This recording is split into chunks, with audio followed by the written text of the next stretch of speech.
우리 옆에 뒤에 분하고 인사하겠습니다. 잘 오셨습니다. 우리 같이 인사하겠습니다. 예, 오늘은 우리 장학위원회 헌신 예배로 드립니다. 우리 황석주 장로님이 코로나에 걸리신 것 같아서 그래서 오늘 함께 참석하지 못하셨습니다. 그래도 우리 위원들이 이렇게 함께 참석하시고 또 귀한 또 헌신을 해주셔서 감사하고요. 다른 교회에는 없는 이 장학사역이 우리 열심교회에 더욱더 아름답게 뿌리내리고 더 활성화될 수 있도록 여러분 많이 기도해 주시고 또 많이 동참해 주셨으면 좋겠습니다. 우리 옆에 뒤에 분하고 인사하겠습니다. 하나님의 은혜로 삽시다. 우리 같이 인사하겠습니다.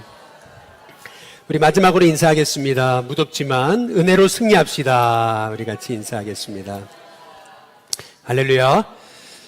기독교의 유일무이한 그러한 복음이 있다면 그것은 은혜입니다.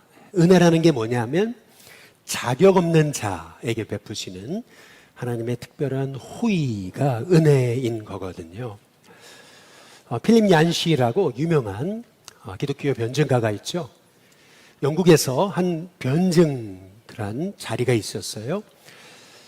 사람들이 기독교의 유일성이 뭡니까? 라는 그러한 질문에 어떤 사람이 이렇게 이제 대답을 한 거예요. 하나님이신 분이 사람이 돼서 이 땅에 오신 거, 그게 기독교 유일성이 아니냐. 이제 그랬더니 다른 종교에도 그거 있다고 이제 이렇게 얘기를 하는 거예요. 그러면 기독교의 유일성, 그것은 바로 그리스도가 부활하신 거 아닌가. 이제 이렇게 얘기를 했어요. 이제 그랬더니 또 얘기를 하는 거죠. 아니, 우리 종교에도 죽었다 살아난 예가 있다고 이제 이런 얘기를 하는 거죠. 그런데 C.S. 루이스라는 사람이 바로 그 자리에서 했던 그 유명한 말, 그것이 뭐냐면 기독교의 유일성, 그것은 바로 하나님의 은혜 아니냐고 이제 그렇게 얘기했다라고 하는 거죠. 여러분, 불교도 보면은 결국 업보예요. 그리고요, 이슬람교도요, 결국 오직 복종이에요. 복종하지 않으면 죽는 거거든요. 유대교도 결국 인간의 행위를 강조하고 있는 거예요. 이 율법을 지켜 행하면 복을 받는 거예요. 행하지 않으면 복을 못 받는 거예요. 그러니까 모든 것이 세상의 종교라는 것이 다 인간의 노력, 인간의 행위, 인간의 의로움에 초점이 맞춰져 있다는 거죠. 그런데 십자가 부활의 복음이란 뭐냐? 기독교의 핵심적인 복음은 뭐냐면 그게 은혜라는 거예요. 그 은혜라는 것은 자격이 없는 자, 자격이 없거든요. 오늘 오전에 우리가 함께 살펴보셨듯이 세상 좋아하고요, 세상에 빠져가지고 세상 사람처럼 살았던, 흉내내며 사는 거거든요. 하나님의 사람이. 그게 롯이잖아요. 하나님이 마지막 소돔과 고모라를 심판하실 그때에도 지체하잖아요. 왜? 세상이 아직도 미련을 못 버리다 보니까. 뿐만 아니라 지금 막 유황불이 떨어지려고 그러는데 롯은요, 한 번도 속 시원히 감사하는 말도 못 하잖아요. 속 시원히 순종도 못 해요. 그런데 하나님 뭐라 그러세요? 속히 도망하라. 네가 그곳까지 가기 전까지는 내가 아무 일도 너에게 행할 수 없다. 네가 구원받기 이전까지는 내가 그 어떤 심판도 행할 수 없다. 여러분, 그게 정말 의로운 사람에게 주신 말씀이라면 그게 이해가 돼요. 그런데 소돔에 취해버려가지고 소돔 속에서 자기 신앙의 정체성까지 잃어버렸던 롯인데, 부끄러운 롯인데, 그런데 그 부끄러운 롯을 위해서 하나님이 주시는 말씀이 뭐냐 하면 네가 구원받기 이전까지는 나는 어떤 심판도 행할 수 없다. 여러분, 이것이 성경에서 말하고 있는 바로 은혜인 거죠. 자격이 있어서가 아니에요. 자격이 없어요. 하용록 사장이라고 뭐 잘 아시잖아요. 몇 번 말씀드렸죠. 미국의 주차 타워 건설이라고 하는 아주 유일무이한 그런 건축의 아주 위대한 역사를 이룬 사업가가 있잖아요. 근데 그분이 쓴 책 중에 유명한 게 호의라는 거, favor라고 하는 거. 이게 뭐냐면 자격 없는 자에게 베푸시는 하나님의 특별한 호의, favor. 이거를 한국말로 해석하기 위해서 하면 어려운 거거든요. 이 favor라고 하는 게 특별한 하나님의 그 은총이라고 해석을 해야 될까요? 그러니까 예를 들면 이런 거죠. 미국 사회에서 이렇게 심장 하나도 이식받는 게 쉽지 않은데 누군가가 자기에게 생명을 내어준다는 거, 그게 쉬운 일입니까? 근데 한 번도 아니고 자기는 두 번이나 이렇게 미국적인 그러한 법적인 제도에서는 두 번 심장 이식을 받을 수가 없는 게 미국적인 상황인데도 하나님 나에게 이렇게 심장을 두 번이나 이식 수술을 받게 하셨던 거. 처음에 이식 수술을 받는데 자기보다 더 급박한 사람이 있었다는 거죠. 자기도 지금 죽어가요. 자기도 지금 하루만 지나면 죽을 수도 있어요. 그런데 자기보다 더 급한 사람을 위해서 이 심장을 저 사람을 주라고 포기했을 때 오히려 그것이 특별한 은혜를 힘입어가지고요. 그게 미국 그 기록에 남고 그러면서 야, 어떻게 나 같은 자에게 이렇게 하나님이 특별한 호의를 주시는가. 그래서 그의 인생의 제목이 그 페이버잖아요. 하나님의 특별한 호의. 그런데 이 하나님의 호의라는 게 뭐냐면 자격 있는 자에게 주시는 게 아니에요. 이 하영록 이 회장에게 주셨던 것처럼 죽어가는데 자기보다 더 죽어가는 사람을 위해서 자기 기회를 받을 수 있는 그 심장 이식을 포기하고 옆에 사람을 준다? 자격 있잖아요, 그거. 자격 있는 거거든요. 그런데 하나님이 말씀하시는 은혜란 뭐냐 하면 자격 없는 자예요. 자격 없는 자에게 베푸시는 하나님의 은총. 여러분, 그게 은혜라고 하는 거죠. 그게 오늘 말씀에 우리가 함께 읽은 창세기 20장 전체의 내용이에요. 참 안타깝게도 창세기 20장 1절에서 2절에 보면 아브라함이 그랄에 거류할 때 아내를 누이라고 또 속이잖아요. 아브라함이 아주 반복해서 죄를 짓고 반복해서 실수하고 반복해서 넘어지는 장면을 성경이 말하고 있는 겁니다. 아니, 지금 90세 된 여성이 뭐가 뭐 이렇게 두렵다고 아내로 뺏길 것 같다고 그렇게 누이라고 속이나? 근데 한 신학자의 그 주석을 보니까 일리가 있는 얘기를 하더라고요. 뭐냐면 하나님이 사라에게 아들을 주시겠다고 약속하신 다음에 사라에게 몸이 젊은 사람처럼 그런 변화가 일어났다는 거죠. 소위 회춘을 했다는 거예요.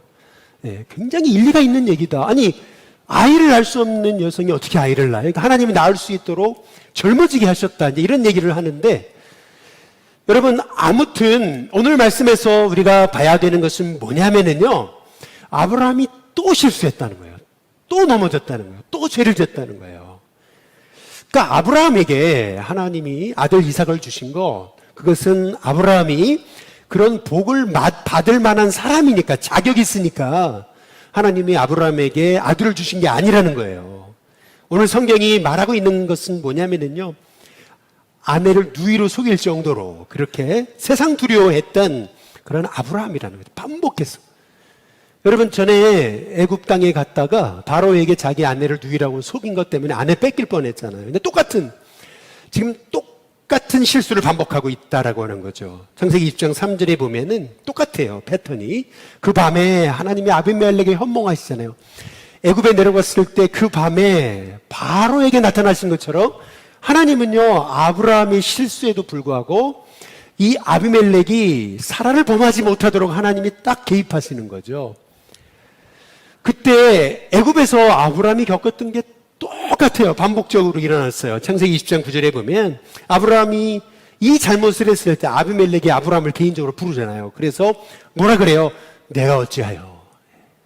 우리가 전에 아브라함이 실수하고 넘어졌을 때 그 바로에게 들었던 그 세 번에 반복했던 말, 네가 어찌하여, 어찌하여, 어찌. 그 세 번 반복하는 말을 우리가 함께 살펴봤잖아요. 지금 똑같아요. 아비멜렉이요, 아브라함을 불러가지고 너 하나님의 사람이라며. 근데 왜 거짓말했어? 하나님의 사람이라며. 그런데 왜 날 속였어? 여러분, 얼마나 아브라함이 쥐구멍으로 들어가고 싶었을까요? 여러분, 사실은 이렇게 반복해서 넘어지는 게 우리예요. 믿음의 성장이라는 게요, 우리가 끊임없는 업앤다운을 거치는 거예요. 갑자기 내가 예수님 믿은 다음에 내 신앙이라는 게 막 수직곡선으로 올라가는 게 아니라는 거죠. 끊임없이 우리는 넘어져요. 넘어지기를 반복해요. 근데 너무 그 실수가 똑같아요. 아브라함이 아내를 누이라고 속인 것 때문에 하나님이 아비멜렉의 꿈에 현몽하시고, 그래서 아비멜렉이 아브라함을 불러가지고 네가 어찌하여. 똑같아요. 모든 이 우리의 실수와 잘못은 반복된다라고 하는 거죠. 결국 죄라는 거, 여러분, 죄라는 건요, 결국 우리가 반복해서 죄를 짓는 거예요. 어찌 보면 모르는 죄를 짓는 거라기보다는 알고 짓는 거예요. 알고도 반복해서 짓는 거예요. 여러분, 그게 죄거든요. 얼마나 하나님 보실 때 자격 없어요. 자격 없거든요, 진짜로. 그런데 오늘 말씀에 보시면은요, 창세기 20장 14절에서 16절에 보면은요, 아비멜렉이 그래요. 양과 소와 종들을 이끌어서 아브라함에게 줘라. 그 사라 돌려보내라. 뿐만 아니라 5절에 보시면, 이 15절에 보시면 너무나 특별한 말을 하시는 거예요. 우리 같이 한번 읽어볼까요? 같이 읽습니다. 시작. 아브라함에게 이르되 내 땅이 내 앞에 있으니 내가 보기에 좋은 데로 거주하라 하고. 여러분, 어디서 많이 들어본 얘기 아니에요? 네 땅이, 내 땅이 네 앞에 있다. 그러니까 네 보기 좋은 대로 다 선택해라. 다 주겠다. 이렇게 얘기하잖아요. 여러분, 이게 어디서 많이 들어본 얘기 같지 않아요? 어디서 많이 들어봤어요? 아브라함이 롯에게 그 가나안 땅을 양보할 때 아브라함이 했던 말이에요. 아니, 그 말을 누구한테 듣고 있는 거냐면요, 아브라함이 안 믿는 사람 아비멜렉에게 듣고 있어요. 저는 여기서 깨닫게 되는 게 한 가지가 있어요. 오늘 여기 창세기 20장 14절부터 16절을 다시 보시면은 아비멜렉이 어떻게 하냐면요, 네 눈에 좋아 보이는 땅 너 다 가져라. 그런 다음에 뭐라 하냐면 16절에 사라에게는 내가 은 1000개를 준다. 너의 수치를 가리겠다. 아니, 아브라함이 안 믿는 사람에게 호의를 베풀어야 되는데 거꾸로 뒤집혔어요. 안 믿는 사람이 믿는 자에게 호의를 베풀고 있어요. 이게 완전히 이 주객이 전도된 거죠. 저는 이 사건을 보면서 제가 깨달은 게 뭐냐면요, 아브라함이요, 롯이 요단 온 들을 바라보면서 좋은 거 자기가 다 택하잖아요. 그러면서 네가 우하면 나는 좌하고 네가 좌하면 나는 우한다 그러면서 자기 기득권을 딱 내려놓잖아요. 아주 통 크게 이 롯을 축복하잖아요. 괜히 뒤돌아가지고 네 그럴 줄 몰랐는데 네가 어떻게 내 거 다 가져가? 너 그럴 수는 없잖아. 멱살 잡고도 다시 내놔. 이렇게 한 게 아니고 아주 통 크게 양보하거든요. 통 크게 축복했어요. 통 크게 호의를 베풀었거든요. 근데 놀랍게도 지금 아브라함이 되돌려 받고 있어요. 아브라함이요, 롯에게 했던 그 호의를요, 뜻밖에도 믿지 않던 아비멜렉을 통해서 정말 생각지 못한 호의를 받고 있는 것을 볼 수가 있는 거거든요. 저는 오늘 이 말씀을 통해서 깨닫게 되는 게 있어요. 그게 뭐냐면요, 여러분, 우리가 하나님의 사람으로요, 너무 야박해지지 않으시기 바랍니다. 통 크게 나눠주고요, 통 크게 섬겨주고요, 통 크게 베풀고요, 통 크게 호의를 베풀어 보세요. 하나님께서요, 다 보세요. 다 기억하세요. 그리고 다 갚으십니다. 그래서요, 저와 여러분의 인생이요, 지금 롯에게 요단 온들을 내어줌을 통해서 난 다 뺏기는 것 같잖아요. 나는 헤브론 산지에 올라가고. 그러나 아니에요. 하나님 기억하세요. 아니, 뜻밖의 장소에서요, 하나님이 아비멜렉을 통해서 다 갚아주시죠. 저는 우리 일신교회 성도님들이 은혜 받은 자답게 은혜 베푸는 자로 살아가는 저와 여러분이 되시기를 주님의 이름으로 축복합니다. 하나님께 공짜 없거든요. 여러분이 믿음으로 살면 하나님께서 그대로 다 갚으시는 거예요. 아니, 지금 자기에게 아내도 아니고 누이라고 속여가지고 자기가 지금 큰 어려움 당할 뻔한 이 아비멜렉이요, 네가 어떻게 나한테 속일 수 있냐, 거짓말할 수 있어? 이렇게 할 수도 있는 거를요, 오히려 아브라함을 불러가지고 양과 소와 다 주고, 그리고 사라에게는 은천개를 주고 네 좋은 땅 다 가지라 그러고. 아니, 이 사람이 지금 제정신인가 라고 들 정도라고 하는 거죠. 이번에 여러분 올림픽 때 보셨어요? 이은혜 씨라고 그 탁구 선수 있잖아요. 몰랐었는데 우리 아내가 얘기해 주더라고요. 그 이은혜라고 하는 탁구 선수가 양명자 선교사가 키운 사람이라고. 그런데 여러분 혹시 그 올림픽 그 탁구 경기할 때 보셨어요? 그 뒤에 잠깐 그 카메라가 지나가는데 양명자 선수랑 그 남편이 그 관중석에서 딱 그 보고 있더라고요. 저분이 왜 여기 있지? 이렇게 생각을 했었거든요. 나중에 알고 보니까 딱 이게 매칭이 되는 거죠. 한 사람의 아이를요, 신실한 믿음으로 사람으로 세우고요, 그리고 그의 뒷바라지를 해주고 영적 아비 어미가 돼가지고 그래서 이렇게 세계적인 무대에 보내고 그것도 모자라가지고 파리까지 비행기 타고 날아가가지고 끊임없이 누가 지켜보나 안 지켜보나 그 아이를 세우기 위해서 그 뒤에서 끊임없이 주고 세우고 베풀고 일으키는, 그래서 저는 그 양영자 선수가 썼던 그 책 제목이 생각이 나더라고요. 그게 뭐냐면 주라 그랬거든요. 그리하면 채우리라. 전에 우리 교회 한번 오셔서 간증하셨잖아요. 양영자 감독이요. 근데 딱 그 말씀이 내 생각이 나게 되더라고요.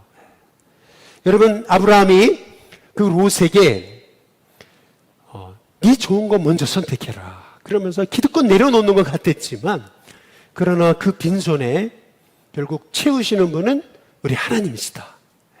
그래서 여러분, 우리 일신교회가 지금 장학사역을 하잖아요. 그런데 이 장학사역도요, 우리가 정말 마음껏 섬기고 베풀 수 있도록 우리 성도들이 함께 기도로 동참해 주시기 바라고, 여러분 그렇게 섬기고 베푸는 걸 너무 아까워하지 마세요. 오히려 하나님께서 다 채우시는 은혜를 우리 가운데 허락해 주실 줄로 믿습니다.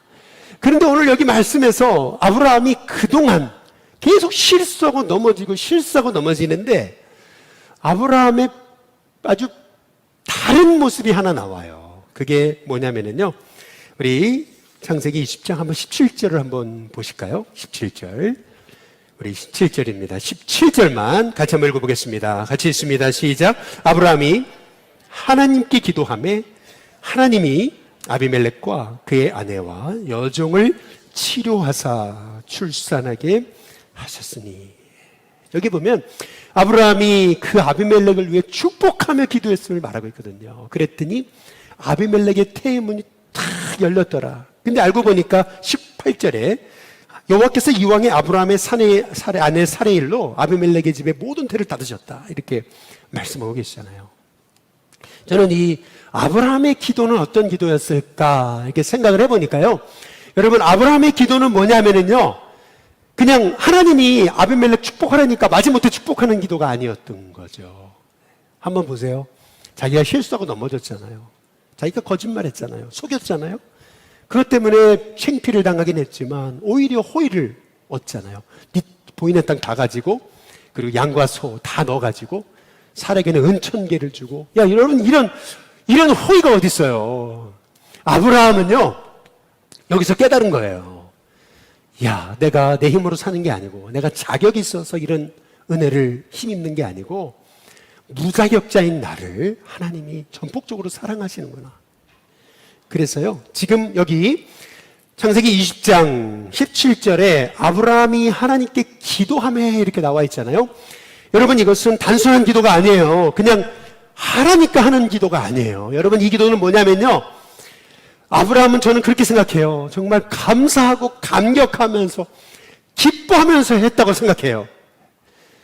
저는 우리 일신교회 성도들의 기도가요, 그냥 해야 되니까 마지못한 기도가 아니고, 나에게 베풀으신 은혜가 너무 감사해서 감사하고 감격하고 찬양하는 기도가 될 수 있게 되시기를 주님의 이름으로 축복합니다. 이 아브라함의 기도는요, 어찌 보면 회개의 기도인 거죠. 하나님, 내가 이렇게 잘못 살았는데도 하나님 이런 은혜를 베푸십니까? 하나님, 저는 이렇게 늘 넘어졌음에도 하나님 이런 호의를 베푸십니까? 어찌 보면은 이 아브라함의 기도는요, 정말 은혜에 대한 감격의 기도죠. 여러분, 우리의 기도가요, 그냥 해야 되니까 의무적으로 하나님 축복하라 그러시니까 축복하기 싫은 사람을 억지로 그냥 한번 축복할까 말까 한 인생이 아니고, 아브라함처럼 베푸시는 애가 너무 크잖아요. 그러니까요, 감사하면서 감격하면서 축복하면서, 여러분 정말 여러분의 기도가요, 하나님을 향한 그런 감사와 감격과 정말 감동이 되는 은혜가 있게 되시기를 주님의 이름으로 축복합니다. 그래서 하나님이 지금 아브라함의 기도를 받으셨잖아요. 이 기도는 뭘까요? 이 기도는 축복하는 기도였어요. 그냥 아비멜렉을 마음껏 축복하는 거잖아요. 하나님, 저 사람이 우리 가정을 해꾸지 하려고 그랬습니다. 내 아내를 범하려고 했습니다. 하나님 아시죠? 저놈을 병 주시고, 저놈을 그냥 아프게 하시고, 저놈을 잘못되게 하시고. 여러분, 그런 기도가 아니에요. 지금 이 기도는 뭐냐면, 하나님 어찌하여 나 같은 자에게 이런 은혜를 베푸십니까? 여러분, 이 기도 여러분, 하나님이 받으시는 기도는요, 은혜에 대한 감사의 기도예요. 감격해서. 마지못해 용서하는 게 아니고요. 마지못해 축복하는 게 아니고요. 너무 은혜에 감사해서 저절로 영혼을 축복하는 기도예요. 여러분, 그렇게 한번 여러분의 기도가 바뀌는 은혜가 있게 되시기를 주님의 이름으로 축복합니다. 이런 아브라함의 기도로 여러분의 기도가 바뀌기 시작할 때 하나님께서 여러분에게요, 이제 드디어 창세기 21장에 사라가 아들을 낳잖아요. 여러분, 이런 불가능이 오히려 가능이 되는 하나님의 감격을 보게 돼요. 자기도 지금 자기 아내도 태가 문이 닫혀가지고 아기도 못 낳은 주제에 무슨 남을 축복하고 무슨 남을 그렇게 잘 대하라고 그러고, 여러분 얼마나 이게 이율배반 같아요. 지금 자기는 자식도 없어요. 그런데 아브라함은 아비멜렉 축복하잖아요. 그랬더니 태의 문이 확 열려버리잖아요. 여러분, 여기서 하나님이 사인을 주시는 거예요. 우리의 기도가 어떤 기도가 돼야 되겠는가. 그냥 단순히 마지못해가지고 해야 되니까 하는 기도가 아니고 하나님 은혜에 감사해서 감격하는 기도 있잖아요. 하나님 어떻게 나 같은 자를. 그래서요, 마음껏 축복하고 마음껏 세워가고 마음껏 그렇게 나눠주고 마음껏 먹여주는 그러한 은혜의 자의 기도 말이죠. 저는 우리 일신교회 성도님들의 기도가 이런 아브라함의 기도, 정말 은혜에 감사하는 기도, 감격하는 기도가 될 수 있게 되시기를 주님의 이름으로 축복합니다.